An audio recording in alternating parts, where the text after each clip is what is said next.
પેઢીના 4:1 ના પ્રમાણમાં નફો નુકસાન વહેંચતા ભાગીદારો છે. તમને જૂનું પ્રમાણ આપેલું છે 4:1. વધારે માહિતી જોઈએ કે ઉપરની તારીખે સી ને નવા ભાગીદાર તરીકે પ્રવેશ આપવામાં આવ્યો છે. નવો ભાગીદાર સી આવે છે. નવું નફા નુકસાનનું પ્રમાણ 3:1:1 રાખવામાં આવ્યું છે. એનો મતલબ જ્યારે આપણે ત્યાગ શોધવાનો હશે ત્યારે શું કરશું?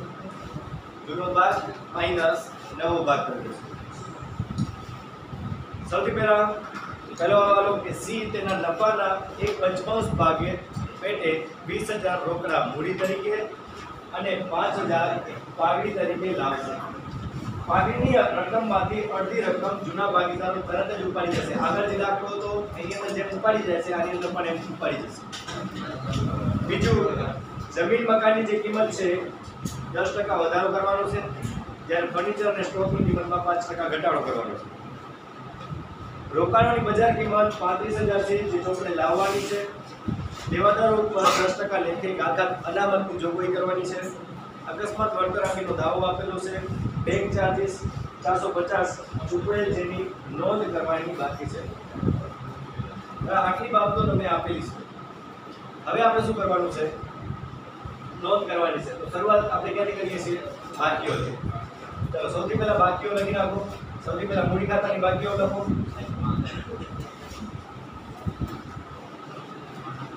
બાકી આગળ લાવ્યા.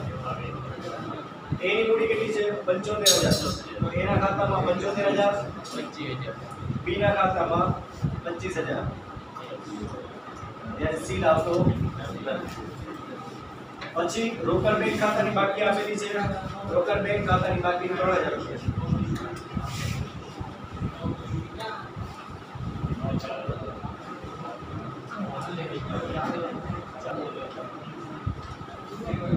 એના પછી બીજી બાકી રોકડ બેંક ખાતાની. તો રોકડ બેંક ખાતાની ઉધાર બાકી આગળ લાવ્યા 3,000 આપેલા છે. એના પછી ચાલુ ખાતા બનાવ્યા છે, મતલબ ચાલુ ખાતાની બાકીઓ પણ હશે. જો ચાલુ ખાતાની મૂડી દેવા બાજુ આપેલા છે, મતલબ બંનેની જમા બાકી છે એ અને બી. ચાલુ ખાતામાં બાકી આગળ લાવ્યા એના 8,000 અને બી ના 2,000. સી ની કોઈ બાકી છે? સૌથી પહેલું કામ આપણે આ બાકીઓ લખી દેવાની. અહીંયા 3 બાકીઓ આવશે, બરોબર? 3 બાકીઓ, કારણ કે અહીંયા મૂડી ખાતા અને ચાલુ ખાતા બને છે. જ્યારે આપણે મૂડી ખાતા નથી બનાવતા, સ્થિર પદ્ધતિ હોય ત્યારે જે મૂડી ખાતા છે એ સ્થિર રહે છે. તો ત્યારે શું કરવાનું? આ જે બાકી છે એ સીધી આપણે મૂડી ખાતા તરીકે મૂડી દેવા બાજુ લખી નાખીશું. મૂડી ખાતા એ બી 75,000 અને 25,000. બનાવ્યું હોય તો લખાશે જ, પણ જો ન લખાયું હોય તો સીધું તમે મૂડી દેવા બાજુ આપણે દર્શાવી શકીએ. બરોબર? જો તમે આ નથી બનાવતા તો સમજાઈ ગયું? પછી છેલ્લે જ્યારે આપણે આ બાકી આગળ લઈ જશું ને ત્યારે આ જ બાકી આપણે આની અંદર દર્શાવવાની રહેશે. એટલે પહેલે દર્શાવી દો કે છેલ્લે દર્શાવો, પણ દર્શાવવાનું તો છે જ. ચલો હવે સી તેના નફાના 1/5 ભાગ પેટે ₹20,000 રોકડા મૂડી તરીકે લાવે છે. હવે મૂડી તરીકે લાવે છે એટલે મૂડી ખાતામાં આવે એટલે 20,000 સી ના ખાતામાં અને અહીંયા લખાશે રોકડ. 20,000 રૂપિયા આવે છે તો રોકડ બેંક ખાતામાં 20,000 સી ના મૂડી ખાતે. જો તમે મૂડી ખાતું નથી તૈયાર કરતા તો પછી આ જે સીધી એન્ટ્રી છે એ સી ના મૂડી ખાતે 20,000 અહીંયા થઈ જશે. બરોબર? ચલો એના પછી 5,000 પાઘડી તરીકે લાવે છે. 5,000 ની રકમ પાઘડી તરીકે રોકડા લાવે છે તો એ 5,000 પણ આવશે. 5,000 રૂપિયા લાવે છે એ પાઘડી પ્રીમિયમ ખાતે. હવે 5,000 નું શું કરવાનું છે? કે જૂના ભાગીદારો વચ્ચે જૂના પ્રમાણમાં કે એના ત્યાગના પ્રમાણમાં કયા પ્રમાણમાં વેચાશે? ત્યાગના પ્રમાણ. તો ત્યાગનું પ્રમાણ સૌથી પહેલા શોધવું પડશે. તો ત્યાગ બરાબર અહીંયા જૂનો ભાગ અને નવો ભાગ આપેલો છે. તો એનો ત્યાગ બરાબર એનો જૂનો ભાગ કેટલો છે? 4/1 એટલે 4/5 માઈનસ નવો ભાગ કેટલો છે? 3/1 3/5 એટલે ત્યાગ કેટલો કર્યો છે? 1/5. જ્યારે b છે b નો ત્યાગ કેટલો છે? તો સૌથી પહેલા એનો ભાગ 1/5 માઈનસ 1/5. જવાબ શું આવ્યો? 0. હવે અહીંયા જવાબ શૂન્ય આવે છે. શૂન્ય આવે છે મતલબ ત્યાગ કરતો નથી. તો આનો સીધો અર્થ શું થયો કે જે ભાગીદાર ત્યાગ કરે છે ને તો આ 5000 રૂપિયા એ વ્યક્તિને મળશે જે ત્યાગ કરતો હશે, બી ને મળશે નહીં. તો આપણે પાગડી પ્રીમિયમની રકમ માત્ર કોને આપવાની છે? તો આ પાગડી પ્રીમિયમની રકમ આપણે ચાલુ ખાતામાં દર્શાવવાની રહેશે કારણ કે આ સ્થિર મૂડી પદ્ધતિ છે એટલે મૂડી બદલાવી જોઈએ નહીં. પાગડી પ્રીમિયમ ખાતે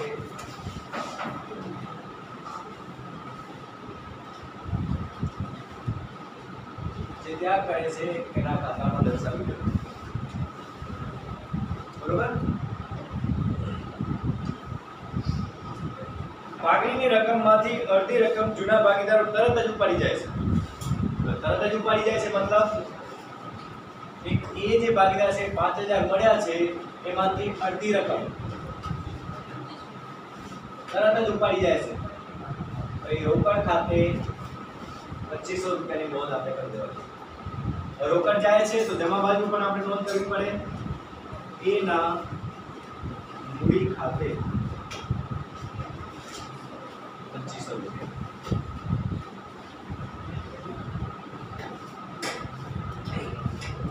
તો 20000 રોકડા આપણે લાવ્યા છે એની નોંધ થઈ ગઈ.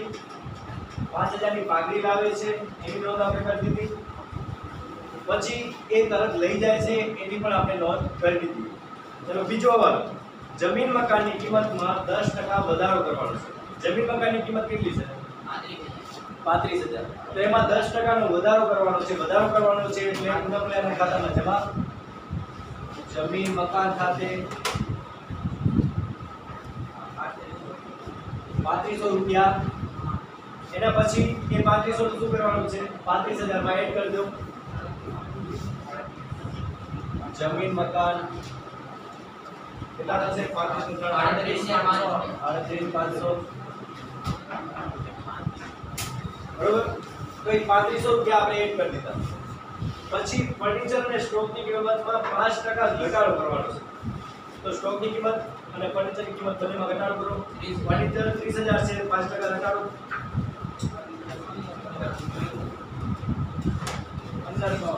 1500 ફર્નિચર ખાતે અને 20000 માંથી 1500 બાદ કરી દો એટલે 500.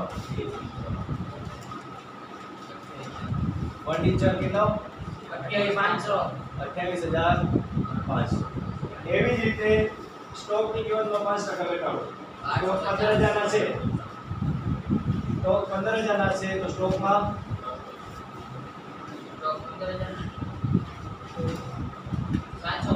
750. આ 750 15000 માંથી બાદ કરો 14250. સ્ટોક 14250. સ્ટોકની કિંમત 14250 લખી નાખી. એટલે બીજો હવાલો પૂરો થઈ ગયો. એના પછી રોકાણોની બજાર કિંમત 35000 છે જે ચોપડે લાવવી. રોકાણોની બજાર કિંમત 35000 છે પણ ખરેખર મિલકતના બાજુ રોકાણો કેટલાના છે? 25000 ના. મતલબ રોકાણોમાં વધારો થયો છે. વધારો થયો હોય તો જમા બાજુ રોકાણ ખાતે 10000 નો વધારો કરી દર્શાવી દો. કેટલા થયા? 35000. તો લખી નાખો રોકાણો 35000 ના દેવાદારો ઉપર 10% એટલે કે ગાલખાત અનામતની જોગવાઈ કરવાની છે. હવે દેવાદારો જે છે કેટલા છે 5500 માઈનસ ગાલખાત અનામત 550 ગાલખાત અનામત કેટલા ટકા કીધી છે 10%. તો આપણે 5500 ના 10% કર્યા 5500 આયા તો એ કેટલા થશે 4950. હવે જૂની ગાલખાત અનામત કેટલી હતી જૂની ગાલખાત અનામત કેટલી હતી 500 અને આપણે અત્યારની ગાલખાત અનામત કેટલી થઈ 550. એનો મતલબ શું થયો કે ગાલખાત અનામતમાં 50 રૂપિયાનો વધારો થયો. હવે અનામતમાં વધારો થાય એટલે આપણા માટે શું કહેવાય નુકસાન અને 50 રૂપિયાનું નુકસાન દર્શાવી દો. ઉધાર બાજુ ગાલખાત અનામત ખાતે અકસ્માત વળતર અંગે 1000 નો દાવો મંજૂર કરેલો છે. અકસ્માત વળતરનો દાવો 1000 રૂપિયાનો છે. તો સૌથી પહેલા વળતર ભંડોળ છે આ કેટલું આપેલું છે તો 5000 વળતર ભંડોળ આપેલું છે અને એમાંથી 1000 નો દાવો મતલબ હજી 4000 અનામત વધ્યું છે. તો અનામતમાં જે વધારો હોય એનું શું કરવાનું છે અનામતનો વધારો જૂના ભાગીદારો વચ્ચે જૂના પ્રમાણમાં વહેંચી દેવાનો.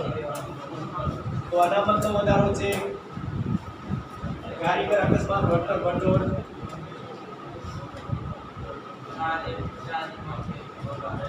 ચાર્જ બેંકના પ્રમાણ 4000 ને ચાર્જ બેંકના પ્રમાણમાં વહેંચી દો. કેટલા આવશે 3200 અને 1600. ત્રીજા ભાગીદારને કઈ મળશે નહીં. 800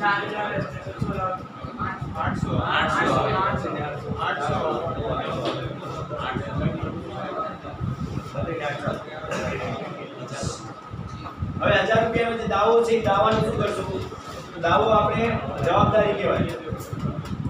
કારીગર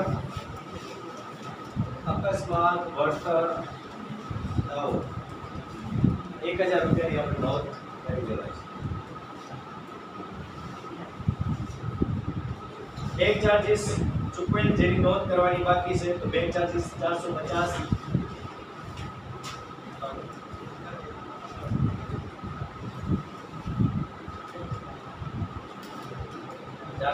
ની નોંધ આપણે બાકી હતી. બરોબર. તો હવે પુનઃમૂલ્યાંકન ખાતાની અંદર હવાલાની બધી એન્ટ્રીઓ થઈ ગઈ છે. હવે બાકીઓ જોઈ લો. મૂડી દેવાની સૌથી પહેલા મૂડી ખાતા અને ચાલુ ખાતા. તો મૂડી ખાતા અને ચાલુ ખાતા બંનેની બાકી લખાઈ ગઈ છે. કારીગર અકસ્માત વળતર ભંડોળ 5000 એ આપણે લખી નાખ્યું છે. લેણદાર અને દેવીઓ લેણદાર કેટલા છે 4000 અને દેવીઓની કેટલી છે 1000 રૂપિયા. એના પછી મિલકત લેના બાજુ જમીન મકાન 35000 આપેલા છે. ફર્નિચર 30000 આપેલા છે. રોકાણો 25000. સ્ટોક આવી ગયો છે. દેવાદાર આવી ગયા છે. રેડિયોની કેટલી આપેલી છે 2000 ની નોંધ કરો. અને રોકડ બેંક આવી ગયું છે અને પાઘડી આપેલી છે. પાઘડી આપેલી છે એટલે જૂની પાઘડી છે. જૂની પાઘડીના ભાગીદારો છે જૂના પ્રમાણમાં માંડી વાળવાની છે. તો પાઘડી કેટલી છે 5000. આ 5000 4 છે 5 ના પ્રમાણમાં 4000 એકને 4000 મળશે બીજાને 1000 મળશે. તો માંડી વાળવાની હોય તો ઉધાર બાજુ આગળની જૂની પાઘડી ખાતે બધી એન્ટ્રીઓ થઈ જાય એટલે પછી ખાતા બંધ કરજો.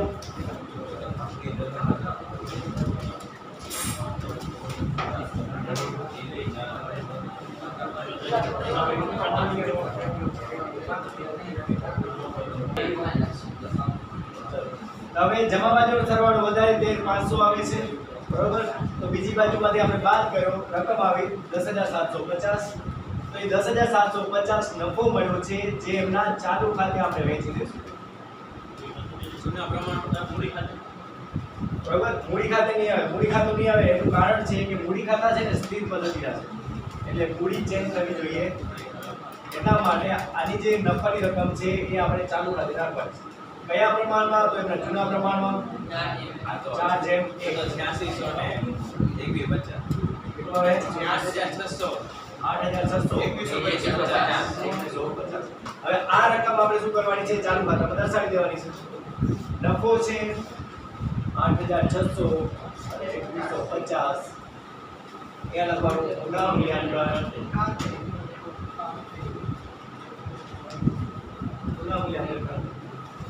પુનઃ મૂલ્યાંકન ખાતાની અંદર આપણે નોંધ કરી દીધી. એના પછી આપણે ખાતાઓ બંધ કરવાના છે બધા.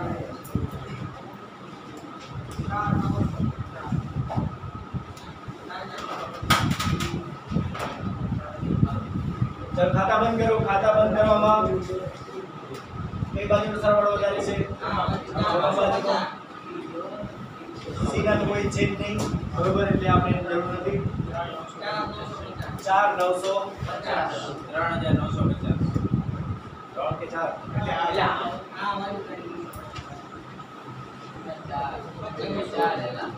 3,950 એ બાકી આવે. એના પછી એનો 24,800. બીજી બાજુ લખી નાખો 18,300. 18,300. 24,800 અને 18,300 એ તમને જે મળ્યું છે એ શું છે? બાકી આગળ લઈ ગયા. બાકી આગળ લઈ ગયા છીએ 18,300 અને 39,50. એ ચાલુ ખાતાની બાકી છે. તો ચાલુ ખાતા લખો A અને B 18,300 અને 39,50. કેટલા આવશે? 22,200. એના પછી ભાગીદારોના મૂડી ખાતા જો તમે તૈયાર કર્યા હોય તો એ ખાતા બંધ કરવાના છે. જો તમે બનાવ્યા હોય તો 20,000, 25,000 અને 75,000. જે આપણે બીજી બાજુ લખવાના 75,000, 25,000 અને 20,000. બાકી આગળ લઈ ગયા 75,000, 25,000 અને 20,000. પછી આ બાકી મળી જાય એનું શું કરવાનું? તો આ બાકી આપણે મૂડી ખાતા તરીકે દર્શાવવાની છે, એટલે આપણે એ પહેલેથી લખી રાખીશું. સરવાળો કરો 1,20,000. છેલ્લું ખાતું બાકી છે રોકડ બેંકનું.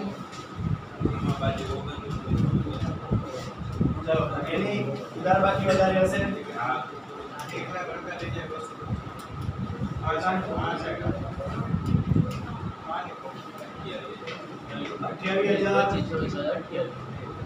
28,000 માંથી 2,950 બાદ કરો 25,50.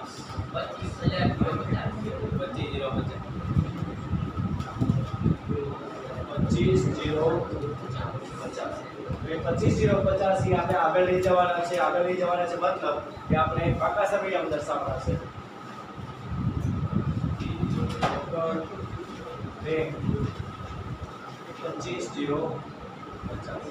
હવે આપણે સરવાળો કરી દઈશું 1,48,250